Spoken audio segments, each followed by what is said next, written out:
भक्ति ने कहा, महाराज परीक्षित ने कलयुग को मारने के लिए खड्ग निकाल लिया था, पर छोड़ क्यों दिया?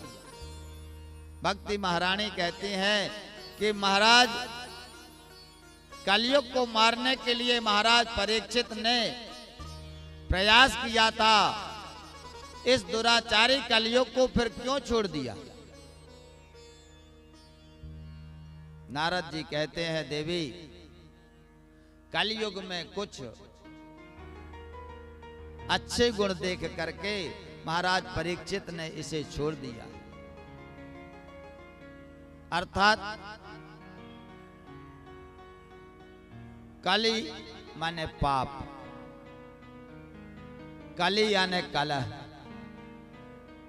नारद जी कहते हैं कि भगवान ने कलयुग में अच्छे गुण देखे, कुछ उन अच्छे गुणों को देख करके परीक्षित ने विचार किया कि कलयुग के मनुष्यों के कल्याण के लिए इसके अंदर जो गुण है वह पर्याप्त है।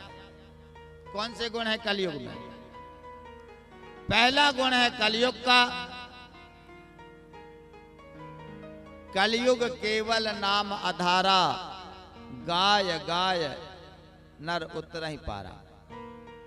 अन्य युगों में अनेक वर्षों तक तपस्या करनी होती थी, तब कहीं जाकर के मनुष्य का उद्धार होता था, मोक्ष होता था। मगर कलयुग में कहा गया है कि केवल नाम का जप करने से, भगवान के नाम का कीर्तन करने से ही मनुष्य का उद्धार कलयुग में हो जाता है। दूसरा गुण कलयुग में है कलयुग एक पुनीत प्रतापा, मानस पुण्य हो या नहीं पापा। कलयुग का यह प्रभाव है कि मानसिक पुण्य तो आपको मिल जाएगा, मगर मानसिक पाप नहीं लगता। अगर हम ऐसी भावना करें कि हमें ब्राह्मणों को भोजन कराना है, संतों का पूजन करना है, यज्ञ करना है, दान करना है, तीर्थों की यात्रा करना है, ऐसे हमारे विचार उत्पन्न होते रहें और इन्हीं विचारों के साथ में हमारे विचारों की पूर्ति ना हो और हम सिधार जाएं, तो वे संपूर्ण जो सत्कर्म हम सोचते रहे हैं, उन सत्कर्मों का फल जो है मनुष्य को, उस जीव को प्राप्त हो जाता है। यह कलयुग का प्रभाव है।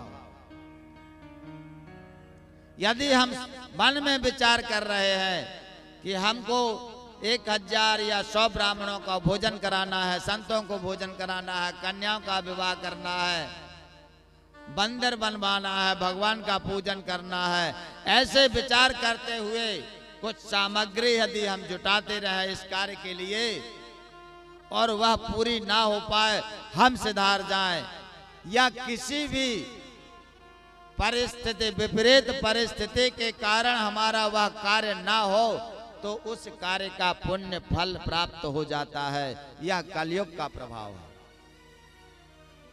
मगर किसी भी पाप कर्म को करने के लिए हम सोचें कलयुग में, तो जब तक वह क्रियान्वित नहीं होता है तब तक उसका पाप नहीं लगता। मानस पुण्य हो ये नहीं पापा। इसका तात्पर्य यह नहीं है कि हम पाप कर्म को सोचते रहें, ऐसा बिल्कुल भी नहीं है। सत्कर्म को सोचो। सत्कर्म करने की यदि हम सोचते रहते हैं तो हमारा अंतःकरण पवित्र हो जाता है और उस अंतःकरण के पवित्र होने के कारण हमें उस सत्कर्म का पुण्य फल प्राप्त होता है। इन गुणों को देख करके महाराज परीक्षित ने कलयुग को छोड़ दिया।